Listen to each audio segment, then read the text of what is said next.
Ça, ce n'est qu'un symbole. Je vous pose la question. Pourquoi vos pasteurs mettent des cols pastorales?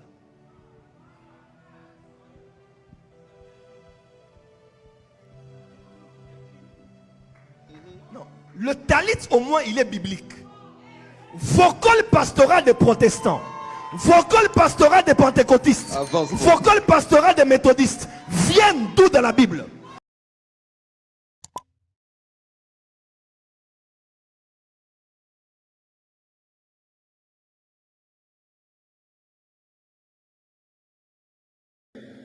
Une autre catégorie de personnes qui rateront l'enlèvement, il s'agit de ceux qui ont des fausses assurances. Les fausses assurances. Elle peut t'égarer. Fais attention à tes convictions. Tes convictions peuvent te donner des assurances qui ne sont pas bibliques. Et fais très attention lorsque tu as des convictions qui ont toujours tendance à diluer la parole de Dieu. Fais très attention. Rentrons chez les apôtres. Quel apôtre a mis le col pastoral? Moi j'ai le talit, c'est dans la Bible. Vous, vous avez le col pastoral, ça vient d'où? Est-ce qu'on doit dire la vérité ce soir? Vous allez me dire, le col pastoral symbolise. Le noir, ça symbolise quoi? La nature pécheur du prédicateur. Et le blanc, c'est la parole de Dieu. Mais ça aussi, ça symbolise la parole de Dieu. Le bleu symbolise le ciel. Le blanc symbolise la pureté. Les titis symbolisent la parole. Alors choisissez ce que vous voulez à la fin. Ce que j'ai en main est biblique. Votre col pastoral vient d'où? Que le talit ne figure pas, le sacrificateur ne porte pas le talit dans l'exercice de leur fonction sacerdotale. Première chose que vous devez savoir, c'est ça. Le sacrificateur ne porte pas le talit dans leur fonction sacerdotale. Le sacrificateur ne porte pas le talit dans leur fonction sacerdotale. Notre bien-aimé Lévi peut déjà nous aider lorsque l'Éternel Dieu parle à Moïse concernant la tenue du sacrificateur. Nous sommes dans le livre de Exode chapitre 28 et le verset 4. Est-ce que quelqu'un peut nous donner ces versets dans le commentaire rapidement? Première chose que vous devez savoir, le sacrificateur, dans son vêtement sacré, il n'y avait pas le talit. Les talits ne figuraient pas dans l'ensemble ou dans le lot des habits de vêtements sacrés dans l'exercice, dans la fonction sacerdotale du sacrificateur. Exode chapitre 4 verset 8, la Bible dit: voici les vêtements qu'ils feront, un pectoral, un éphod, une robe, une tunique brodée, une tiare et une ceinture. Ils feront de vêtements sacrés à Aaron. Il fera de vêtements sacrés à Aaron, ton frère, à ses fils, pour l'exercice de mon sacerdoce. Première chose, vous devez d'abord savoir que les sacrificateurs ne portaient pas les talits, ou encore les talits ne figuraient pas dans l'ensemble des habits sacrés, dans la fonction du sacrificateur. Donc déjà, si nous sommes des sacrificateurs, aujourd'hui le Seigneur a fait de nous un royaume de sacrificateurs, on comprend déjà que cet habit ne figurait pas dans le phasabisme du sacrificateur, déjà dans l'ancienne alliance. Ok? Ça c'est la première chose. Et on a donné, est-ce qu'on peut encore donner l'image du sacrificateur? L'image du sacrificateur, ok. Donc vous avez là l'image du sacrificateur, vous voyez qu'il n'y a pas de talit, ni sur sa tête, ni sur ses épaules, ni à la hanche, il n'y a pas de talit. Ça c'est déjà la première chose à savoir. Mais est-ce qu'aujourd'hui nous devons porter les habits du sacrificateur? Non, parce que les habits du sacrificateur au temps d'Aaron respectaient les normes aaroniques du sacerdoce. Alors aujourd'hui, les sacerdoces a déjà changé. Donc les sacerdoces a déjà changé. Nous ne sommes pas obligés de porter les habits du sacrificateur. Et aussi, comme je disais, les sacrificateurs ne portaient pas les talits. Alors, deuxième vérité que vous devez savoir. La deuxième chose que vous devez savoir concernant le talit est un habit et figure dans la culture vestimentaire du peuple juif. Chaque peuple a une culture vestimentaire. Ok? Chaque peuple a sa culture vestimentaire. Avant d'être religieux, avant d'être liturgique, avant d'être un habit de rituel ou encore de culte ou de prière, le talit et non, comment ça s'appelle, les juifs ont déjà leur accoutrement, une culture vestimentaire. Et la plupart des peuples de Moyen-Orient ont des écharpes, soit pour se couvrir la tête, soit pour se couvrir le peau, pour se protéger de la chaleur, pour se protéger du vent, okay, pour se protéger du froid. Et ces peuples avaient cela. Donc avant d'être un habit lié à la prière ou encore au service sacré ou encore à un habit religieux, le talit était d'abord, l'écharpe était d'abord un habit normal qu'on portait, que tout le monde portait. Maintenant, Dieu va maintenant parler à Moïse, c'est là où les choses commencent et c'est là l'origine du talit. Dieu va maintenant parler à Moïse. Donnez-moi le talit, je vais vous expliquer. Dieu va maintenant dire à Moïse. Il va dire à Moïse, tu vas dire aux enfants d'Israël dans Nombre chapitre 15 verset 28, tu vas dire aux enfants d'Israël de prendre leurs vêtements, le vêtement qui se sert pour se couvrir, ok? Le vêtement qui se sert pour se couvrir, de placer le frange dans chaque coin. Dans chaque coin, de placer le frange. C'est ça le frange. De le placer dans chaque coin. De placer le frange dans chaque coin. Ok? De l'habit dont tu se sers pour se couvrir. Nous sommes ici dans le livre de Deutéronome. On peut me donner ça? On peut me donner ça rapidement, Lévi. Deutéronome, je crois, chapitre 2, verset 20, si j'ai une bonne mémoire. Dieu va dire que Moïse parle aux enfants d'Israël de placer de franges dans l'habit qui se couvre. Alors, je donne maintenant le pourquoi et comment est-ce que ça s'est passé dans la culture juive. Lorsque vous voyez quelqu'un se couvrir, donc il vous signale déjà qu'il veut prier. Donc, nous vivons dans une communauté, lorsqu'on se couvre, je signale déjà que je veux prier. Alors, la première signification, c'est l'intimité. Donc, la couverture du talit parle de l'intimité, révèle l'intimité, communique l'intimité que la personne veut entrer dans l'intimité avec son Dieu pour prier. Deuxième, c'est la couverture spirituelle de son Dieu. Et troisième, il va se couvrir les oreilles parce qu'il ne peut pas entendre les autres voix si ce n'est que le voix de son Dieu. Alors l'Éternel va dire à Moïse dans Nombre, chapitre 15 que nous venons de lire, de placer le frange pour que les enfants d'Israël, en voyant le frange, se rappellent du commandement. De 613 commandements, c'est comme ça le mot frange en hébreu c'est tzitzit, pas tzitzit mais tzitzit. Lorsque vous voyez un mot hébraïque qui est terminé avec ot ou avec th, c'est le pluriel. Alors la valeur numérique de tzitzit c'est 600, avec le nœud et le 8 autres cordes bleues, ça va donner 613 commandements qui sont le nombre de commandements que l'Éternel le Dieu a donné à part le 10 commandements. Alors, maintenant, on comprend là que le talit a 3 rôles. La première, l'intimité. Deuxième, la couverture. Troisième, le rappel de la parole de Dieu ou encore du commandement. Je répète encore. Le talit a 3 rôles, avait 3 rôles. Notez, le talit avait 3 rôles. La couverture, ok? La couverture, l'intimité avec Dieu, mais aussi le rappel du commandement.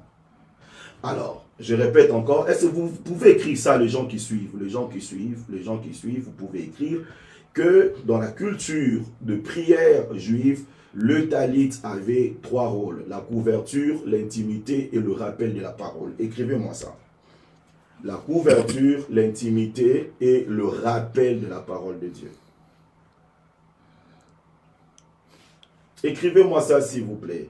La couverture, l'intimité et le rappel de la parole de Dieu. Écrivez-moi ça, s'il vous plaît, si vous suivez. Ok, merci Patou couverture, intimité avec Dieu et le rappel de la parole de Dieu. Maintenant, lorsque le Seigneur Jésus-Christ vient, il parle aux apôtres concernant le Saint-Esprit. Il dit aux apôtres, le consolateur, le Saint-Esprit, lui, quand il viendra, il vous rappellera. Donc, on comprend déjà que c'est que les Tchitchis représentaient pour les enfants d'Israël était l'ombre du rôle du Saint-Esprit. Alléluia. Deuxièmement, la Bible dit que l'Esprit conduit le Seigneur Jésus-Christ dans le désert pour la prière. Donc, on comprend aussi que l'intimité dont on parlait du talit lorsqu'on s'est prouvé, était l'ombre d'une mission du Saint-Esprit qui nous amène dans l'intimité avec Dieu. Lorsque le Seigneur Jésus-Christ termine son programme de prière, la Bible dit qu'il était revêtu de la puissance. Donc on comprend encore que le rôle, le symbole du talit, de la couverture, était l'ombre de rôle ou de mission du Saint-Esprit. La couverture, l'intimité et le rappel de la parole. Donc je comprends ici que les talites étaient l'ombre. Je répète encore, les talites étaient l'ombre du Saint-Esprit. Si nous avons dans l'Ancien Testament l'ombre des choses à venir en termes de la personne du Seigneur Jésus-Christ, de l'Église, nous avons aussi dans l'Ancien Testament un élément qui représente l'ombre du rôle ou l'ombre du Saint-Esprit, c'est les talites. Vous comprenez? Donc, cela veut dire, je n'ai pas besoin du talit pour me rappeler de la parole de Dieu parce que le Saint-Esprit déjà me rappelle. Je n'ai pas besoin du talit pour entrer dans l'intimité avec Dieu parce que le Saint-Esprit me conduit déjà dans l'intimité avec Dieu.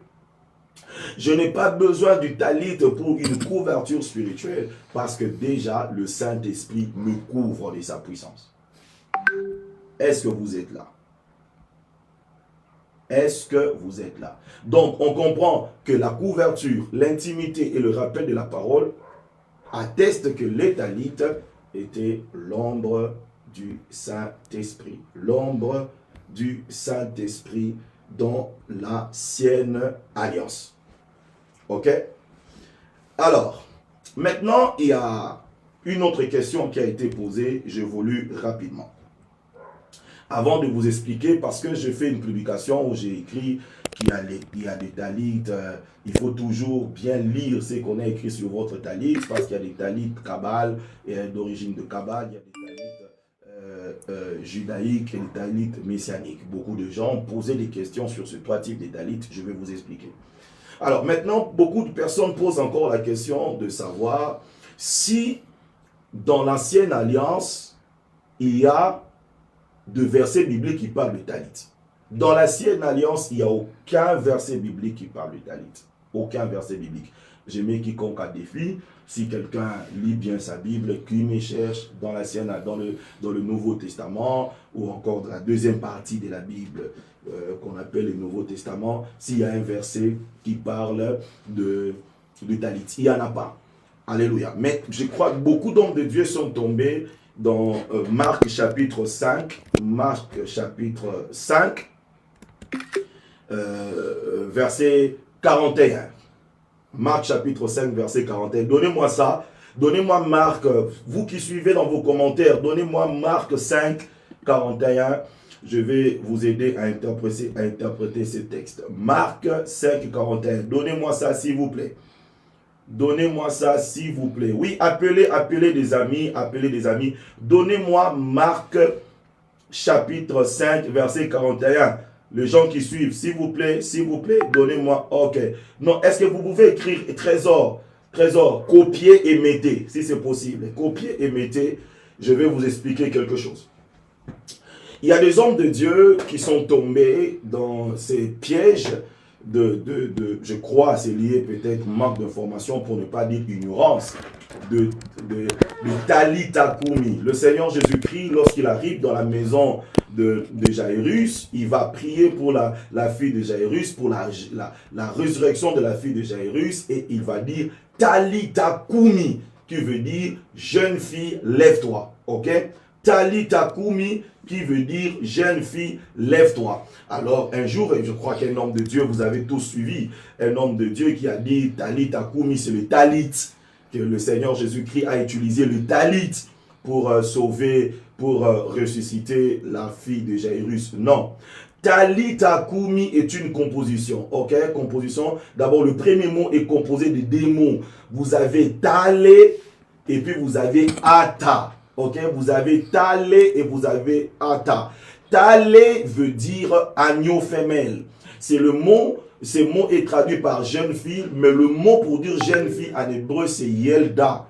Mais ici il y a un jargon de l'époque pour parler d'une jeune fille. Il y avait un alam pour dire vierge, il y avait aussi talé pour dire agneau femelle. Ça fait partie de différents mots ou concepts pour parler d'une jeune fille. Et le Seigneur Jésus-Christ va choisir talé qui veut dire agneau femelle, agnel en français. Ata, c'est la deuxième personne du verbe être en hébreu. Ani ata, je suis, tu es. Kumi veut dire lève-toi, ok? Veut dire, c'est le verbe vient du verbe kum qui veut dire s'élever ou se réveiller. Donc le Seigneur Jésus-Christ, quand il a vu la petite fille qui dormait, il a dit jeune fille, lève-toi, ou agneau femelle, lève-toi. C'était pas le talit. Il a dit agneau femelle, lève-toi. Et si on découpe ces mots, ça donnera tale ata kumi. Jeune fille, lève-toi. Celui qui était en train de parler, c'était lui l'agneau mâle. Le Seigneur Jésus-Christ était l'agneau mâle. Il parlait à l'agneau femelle qui figurait l'Église, qui était la préfiguration de l'Église, qui parlait prophétiquement. Il parlait prophétiquement de l'Église parce que l'Église ne mourra pas, l'Église sera enlevée. Souvenez-vous, lorsque le Seigneur institue sur l'Holocauste et sur les offrandes, lorsque quelqu'un apportait dans le temple une offrande, un animal, on doit vérifier deux choses. Le sacrificateur vérifiait deux choses. Le sacrificateur vérifiait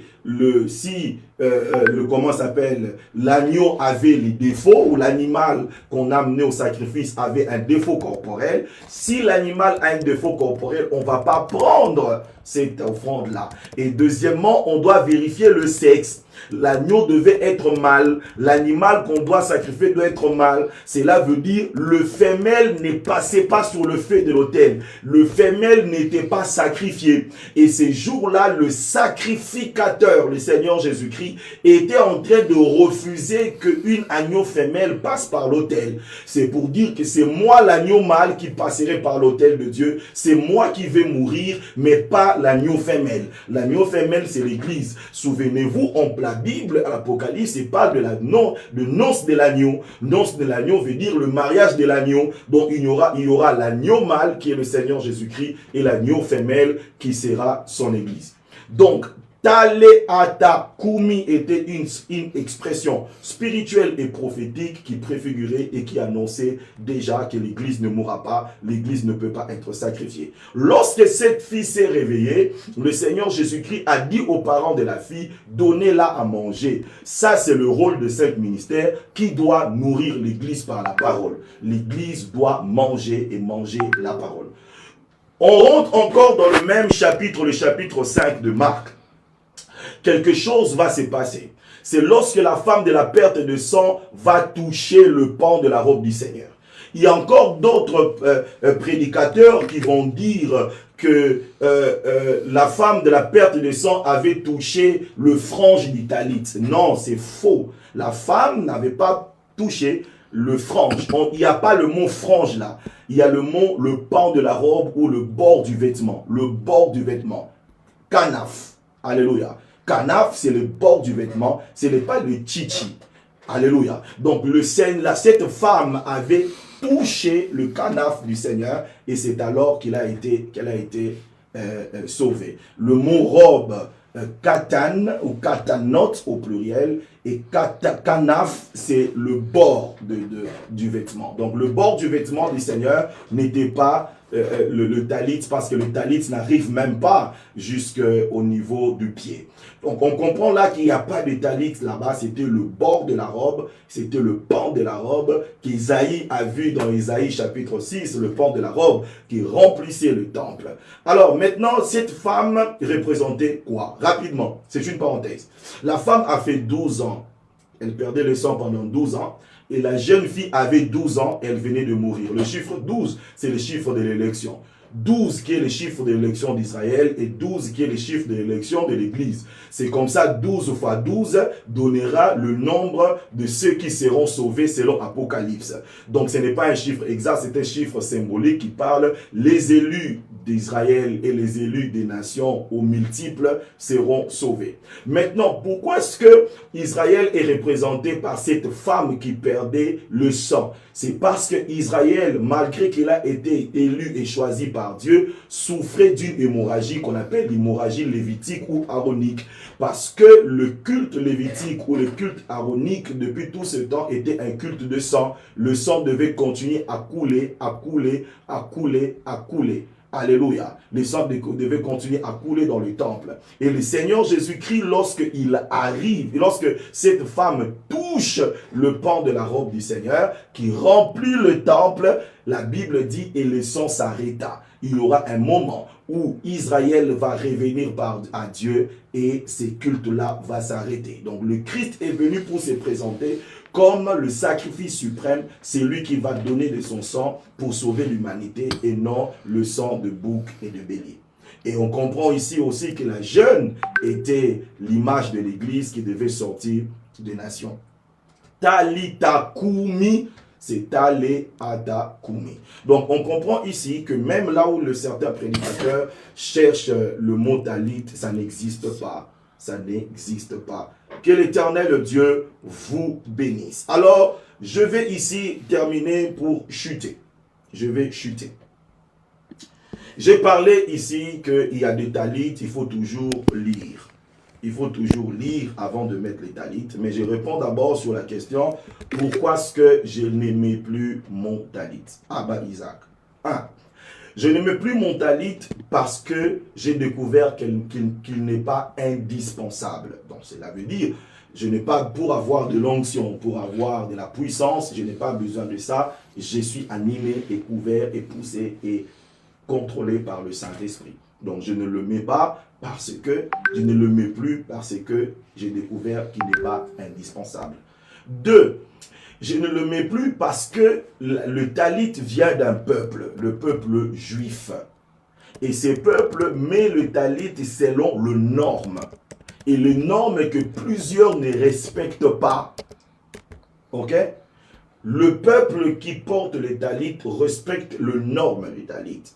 Mais il y a plusieurs aujourd'hui qui portent le talit pas selon le norme. D'ailleurs, avant de porter les talits, tout juif, tout enfant juif, à l'âge de 12 ans de volu, doit passer par ce qu'on appelle le bar mitzvah. Et lorsque on passe par le bar mitzvah, l'enfant est préparé maintenant à commencer sa vie, et il est responsable devant le Seigneur, il commence sa vie spirituelle. Et c'est alors que lors de la cérémonie de Bar Mitzvah, on lui donnera les talits. Et le Seigneur Jésus-Christ est passé par cette cérémonie-là. Donc on comprend que selon la culture, le Seigneur Jésus-Christ a porté les talits comme tout enfant de 12 ans dans le temple. Maintenant, écoutez l'Église de Dieu. Maintenant, lorsque le talit arrive aux États-Unis, au Congo, au Gabon, à Paris et partout dans le monde, les gens ne le mettent pas selon le norme, ou ils n'ont pas été initiés et formés pour le mettre. Parce que le juif, avant de mettre les talits, il est formé, on doit lui apprendre comment est-ce qu'on le fait, on doit lui apprendre les 4 vérités bibliques qu'il doit connaître étant un citoyen ou encore un fils d'alliance de Dieu. Et alors, il portera les talits. Alors, combien de fois toi, nous, moi, qui a été formé, qui a été initié avant de porter les talits? Donc, je comprends déjà que si aujourd'hui nous ne le faisons plus, c'est parce que le fait que nous ne respectons pas les normes du port des talits, on ne peut pas permettre, je ne peux pas continuer à mettre quelque chose où lorsqu'un juif me voit, il voit que je suis en train de détruire le sacré de leur culture. Troisième raison, pourquoi est-ce que Abba Isaac n'aimait plus son talit? C'est parce que j'ai remarqué que le fait de le mettre, le fait d'être un leader, le fait d'être un prédicateur de cette génération, le jeune Jean et nos fils commencent à les porter, mais avec un usage abusif. J'ai vu un jour quelqu'un mettre le talit à la hanche, jouer avec. Je me suis rendu compte que ça, ce sont des utilisations abusives. Faire de service avec le talit, ce sont des utilisations abusives. Parce que eux-mêmes, le juif, ne l'utilisent pas avec et de cette manière-là. Alors, pour ne pas pousser les jeunes à abuser de quelque chose qu'ils ne maîtrisent pas, c'est comme ça que je ne mets plus. Quatrième raison, ce sont de faux frères au milieu de nous. Ce sont de magiciens, des occultistes au milieu de nous, qui aujourd'hui sont dans de mauvaises pratiques et se cachent derrière le judaïsme ou derrière encore des connaissances liées au talit. Bien-aimés dans le Seigneur, j'aimerais d'abord vous dire ici que tout celui qui porte les talits n'est pas sorcier. Mais nous connaissons aussi, il y a aujourd'hui de grands mouvements occultes qui commencent à entrer dans le culte et on commence à croire que c'est lié aux Juifs ou c'est lié à Israël. Non, frère, la sorcellerie, le fétichisme, la magie est entré à l'église depuis très longtemps, avant même que les gens aient connaissance sur ces choses liées au judaïsme. Mais ils se cachent derrière ces choses. Et c'est comme ça que je me suis dit, on ne peut plus le mettre parce que nous sommes en train de donner accès à d'autres mouvements. On ne peut plus le faire, le mettre parce que nous donnons accès à d'autres personnes qui sont de faux frères qui portent de nouveaux courants au milieu de nous. Là, ce sont les quelques raisons. Les quelques raisons, je me suis dit, je ne le mets pas. Et surtout encore, comme je vous ai dit, si les talits servaient pour la couverture, l'intimité et le rappel de la parole de Dieu, j'ai le Saint-Esprit qui fait tout, qui joue tous ces trois rôles. Généralement, lorsque vous voyez le talit ici, généralement, il y a des écrits ici. Il y a des écrits là. Il y a des écrits là. Amen. Il y a des écrits là. Le standard, une écriture que vous trouverez presque dans beaucoup des talits. Dans beaucoup des talits, on a écrit Baruch Ata Adonai Elohenu Melech HaOlam Asher Kidekanu Be Mitvatov Ve Chivano Liet Atef Bechichit. Donc, on comprend ici, déjà la première phrase dit « Béni soit l'Éternel Dieu, le Maître de la terre ». La plupart de talits portent cette inscription. Ok, la plupart. Mais faites attention. Maintenant, quand j'avais dit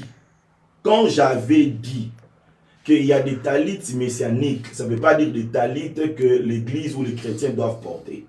Il existe de juifs chrétiens, ils existent de juifs chrétiens, de juifs qui croient au Seigneur Jésus-Christ, qui sont des chrétiens. D'ailleurs, la première église n'était pas l'église des Congolais, l'église primitive n'était pas l'église des Congolais, c'était l'église des apôtres.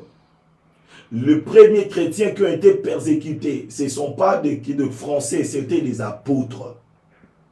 La Bible, le Seigneur Jésus-Christ lui-même n'était pas un Congolais. Ok? Donc on comprend par là qu'il y a des Juifs qui sont des chrétiens, mais qui ont aussi leur tradition et leur manière de prier. C'est un peu comme nous ici, lorsque nous prions, nous avons le kichaka-chaka, nous avons le mbunda. Ce sont nos instruments à nous. Nous avons notre manière de louer, d'adorer Dieu. C'est lié à notre culture. C'est un peu comme Papa Malou, là, lorsque l'église catholique est arrivée ici, il y avait des messes qui se faisaient en latin, il y avait une manière de faire le culte. Le messe, il avait demandé à l'église Vatican, si c'est possible de laisser les Africains, précisément le Congolais, de louer Dieu à leur manière. C'est comme ça qu'il y a eu des instruments traditionnels qui sont entrés à l'église catholique. Donc, il existe de juifs chrétiens qui utilisent des talits selon leur culture, quand ils prient, quand ils sont dans la présence de Dieu pour prier. Et généralement, vous allez voir que dans chaque coin, il y a des inscriptions, mais qui sont liées au Nouveau Testament. Vérifiez toujours, il y a le Nouveau Testament qu'on a écrit à chaque coin. Généralement, ici, à Malachie 4, mais après, vous allez voir un Corinthien, j'ai vu ici d'autres Ésaïe. Alors, faites attention. Lorsque, c'est comme ici, il y a 2 Corinthiens, chapitre 5, verset 21. Alors, lorsque déjà vous voyez de versets bibliques de Nouveau Testament, donc vous comprenez que ça, c'est le talit lié aux chrétiens juifs qui, eux, croient au Nouveau Testament. Ok? Ils croient au livre qu'on appelle le Tanakh, donc c'est-à-dire l'Ancien Testament, et ils croient aussi au Nouveau Testament. Ok. Mais lorsque vous ne voyez pas ça, faites attention. Deuxièmement, il y a aussi, tous les talits n'ont pas cette inscription au front horizontal. Vous devez toujours savoir qu'est-ce qu'on a écrit. Il y a beaucoup de personnes ici qui savent lire l'hébreu, qui savent interpréter l'hébreu. Vous devez les chercher pour savoir qu'est-ce qu'on a écrit sur leur talit.